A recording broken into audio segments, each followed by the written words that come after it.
안녕하세요. 민주평화통일자문회의 자문위원 홍민유입니다. 스포츠가 갖는 남북 간의 화합의 의미를 찾아보도록 하겠습니다. 올림픽 특집 인터뷰 이 시간 현정화 감독과 함께합니다. 안녕하세요. 네, 안녕하세요.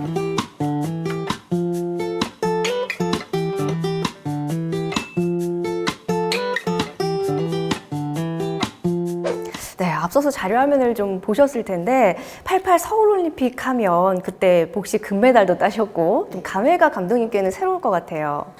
아무래도 처음으로 탁구라는 종목이 채택이 됐기 때문에요. 좀 감회가 새롭고 또 금메달을 땄잖아요. 그리고 또 우리나라에서 했는데 금메달을 따서 많은 국민들이 호응이 있었잖아요. 그래서 아마도 현정화를 이렇게 각인시키는 그런 대회였기 때문에 저한테는 좀 특별한 대회가 아니었나 그렇게 생각이 됩니다.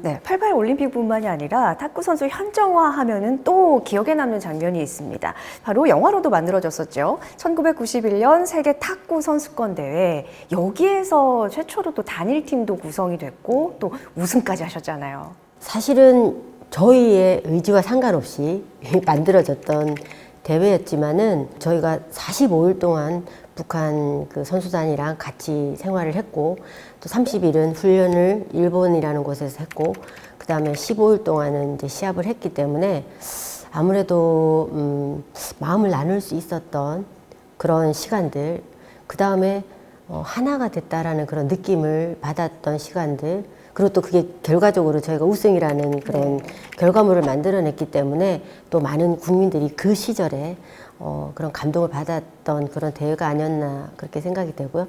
저도 사실은 그 이분희 선수와의 그런 각별한 우정을 쌓을 수 있었던 그런 대회였습니다. 네. 사실 얼음공주라는 별명도 있으시잖아요. 그런데 그때 굉장히 많이 우셨을 것 같아요. 사실 말씀하신 대로 제가 잘 울지를 않아요. 네. 뭐 우승을 하면 사람들이 좀 감격을 해서 울기도 하고 그러는데 그때는 정말 많이 울었어요.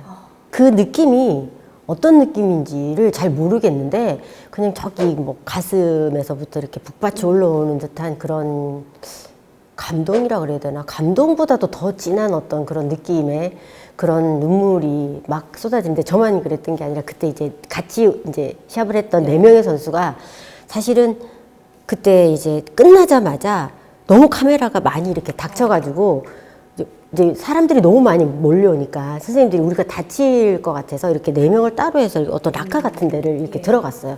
근데 그 안에서 저희가 한 10분, 20분 동안 서로 부둥켜갖고 막 울었어요. 예. 그래서 지금도 그게 막 그거를 생각하면 저도 막 지금도 막 이제 막 울컥울컥 하는데 그때 느낌 그랬던 것 같고요. 두 번째는 이제 거기가 일본이었고 또 중국을 상대로 해서 그 다음에 남북이 같이 해서 이긴 거잖아요. 그래서 저는 그 얘기들을 지금도 많이 이제 해요. 하는데 역사라고 얘기를 해요. 예, 그건 하나의 역사였다. 근데 과연 이게 남북 단일팀이 아니었으면 이겼을까? 그런 질문도 제가 스스로한테 하거든요. 근데 저는 단연코 노라고 말씀을 드릴 수 있을 것 같아요. 같이 했기 때문에 더 시너지가 있었고 우리가 이길 수 있었다라고 그렇게 얘기를 할 수가 있고요. 또 이제 민단과 조충현이 처음으로 그때 우리 이제 탁구 대회를 통해서 만났다고 그러더라고요. 한 번도 그렇게 만나서 의논을 하거나 뭐 상의를 하거나 이런 적이 없대요. 네. 근데 그 응원을 한다고 그 만난 게 처음으로 만났다고 그 얘기를 했기 때문에 탁구를 통해서 화합을 갖는 의미는 되게 좋았던 것 같아요. 또 많았던 것 같고. 네, 사실 이렇게 정말 감동을 줬던 남북 간의 단일팀 그리고 우승이라는 결과까지. 하지만 남북 간의 스포츠 교류가 이 이후에 사실 오랜 기간 좀 단절이 됐습니다. 평창 올림픽에서 11년 만에 남북 간의 공동 입장이 그 이후에 또 있었고요. 27년 만에 드디어 단일팀이 또 형성이 됐지 않습니까? 여자 아이스하키 단일팀을 보면서 그때 누구보다 좀 감회가 또 새로우셨을 것 같아요. 사실 저는 남북 단일팀이 됐으면 좋겠다. 왜냐면 그때 당시에 아이스하키 팀은 실력의 갭이 좀 있어서 여러 가지의 상황들이 좀 있었잖아요. 근데 저는 그래도 하는 게 좋다라고 뭐 예를 들면 인터뷰도 많이 들어왔을 때 그렇게 해야 된다라고 얘기를 하고 그랬는데 제가 좀 놀랬던 거는요. 많은 젊은 층에서 남북 단일팀을 원치 않는다라고 얘기들을 많이 들어왔었어요. 제 주변에도 예. 많이들 그렇게 얘기하더라고요. 왜냐면은 뭐 어떤 사고들이 많이 이제 바뀌니까. 근데 저는 그럼에도 불구하고 해야 된다라고 얘기를 했던 사람인데, 왜냐면 지금 제가 잠깐 이제 남북 단일팀 했을 때 얘기대로 의도치 않았던 여러 가지의 상황들이 나와요. 예. 그리고 그 본인들도 느끼지 못했던, 시합을 뛰는 선수들도 느끼지 못했던 그런 마음들을 그 상황에서 느낄 수가 있었다라고 나중에 끝나고 난 뒤에 그 선수들이 이제 인터뷰를 하잖아요. 그래서 저는 그거를 직접 부딪혀 보는 게 훨씬 더 뭐 어떻게 말로 설명할 수 없는 어떤 것들이 있을 것이다라고.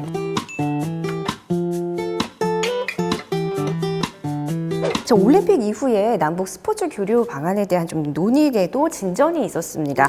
특히 감독님도 특별 수행원으로 방북을 하셨던 3차 남북 정상회담에서 2032년 올림픽 공동 유치 협력에 대해서 또 협의가 됐었고요.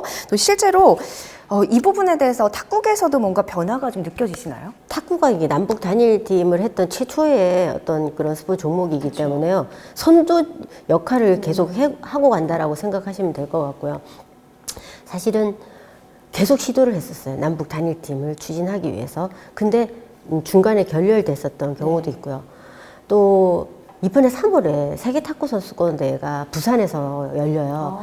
근데 그때 저희는 남북 단일팀을 아니면 북한을 초청하기 위해서 지금도 노력을 하고 있거든요. 그래서 계속해서 그런 흐름들을 끌고 가기 위해서 노력을 한다라고 저희들은 생각을 하고 있고요. 사실 젊은 층들의 인식을 볼 때에는 그렇게 막 남북 단일팀에 대해서 반기지 않는 그런 목소리들도 많이 좀 나오고 있습니다. 이 문제를 감독님은 좀 어떻게 풀어가면 좋을 걸로 생각을 하시나요? 이제는 남북이 교류, 예, 서로 북한에 올라가서도 뭐 예를 들면 경기도 같이 하고, 북한에 있는 선수들이 우리 남한으로 와서도 같이 경기를 하고, 또 하나는 서로 훈련도 같이 옮겨가면서 할 수 있다라고 하면 저는 여러 가지 시너지 효과가 있을 거라고 생각해요. 왕래를 한다라는 게 그게 그냥 스포츠로 왕래를 한다라고 하면 좀 마음의 문을 좀 열 수 있지 않을까. 스포츠가 약간 교두부 역할을 할 수 있는. 예, 그게 이제 제일 좋은 것 같아요, 사실은. 아무런 예를 들면 아무런 서로 간에 뭘 더 줘야 된다, 덜 줘야 된다 이런 게 없잖아요. 스포츠는 그냥 마음 그대로 가서 잘하고 아니면은 서로 교류하고 이걸로 이제 끝이기 때문에 저는 어떤 분야에 있는 그런 어떤 분야보다도 스포츠의 교류가 제일 낫지 않을까 그렇게 생각을 합니다.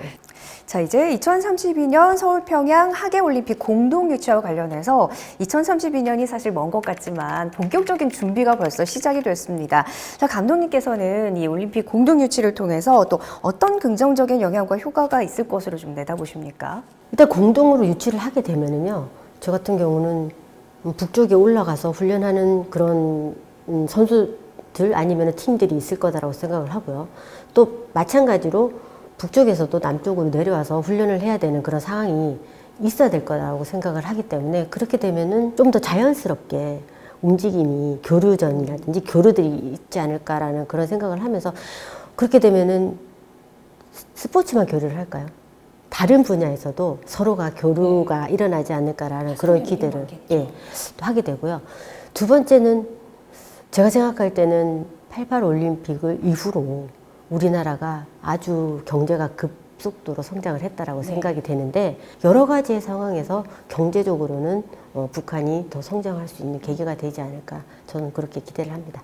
현정화 감독과 이야기 나누고 있습니다. 사실 어느덧 마지막 질문을 좀 드려봐야 할 것 같습니다. 자, 앞으로 남북 간의 스포츠 교류와 관련해서 감독님의 계획 있으시면 말씀해 주세요.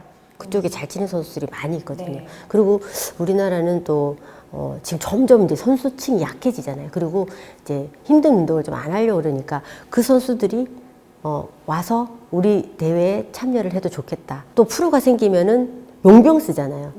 그 용병을 북한 선수들을 쓰면 참 좋겠다. 왜냐면 그 친구들한테 용병을 쓰면 사실은 저희가 돈을 줘야 되잖아요. 근데 그거를 외국 선수들한테 주는 게 아니라 북한 선수들한테 준다고 하면 저는 경제적으로도 아주 많은 도움을 줄 수 있겠다라고 생각하기 때문에 그런 부분에서의 여러 가지의 일들을 하자고 하면 저는 탁구 종목은 너무 많을 것 같아요.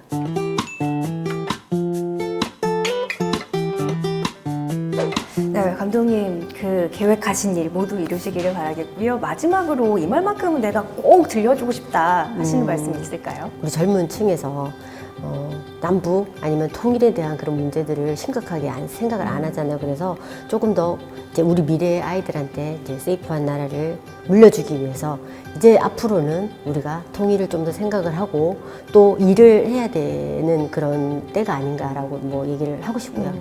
이제 두 번째는 이제 2032년에 네. 남북이 같이 공동으로 올림픽을 유치를 지금 하려고 하니까 그거에 대해서도 많은 관심을 가져주셔서 꼭 이룰 수 있게 되기를 바라겠습니다. 네, 이렇게 감독님이 말씀하신 것처럼 2032년 서울 평양 공동 올림픽 유치와 관련해서 스포츠를 통한 남북 간의 화합이 꼭 이루어지기를 소망해 보겠습니다. 지금까지 현정화 감독과 함께했습니다. 말씀 고맙습니다. 네, 감사합니다.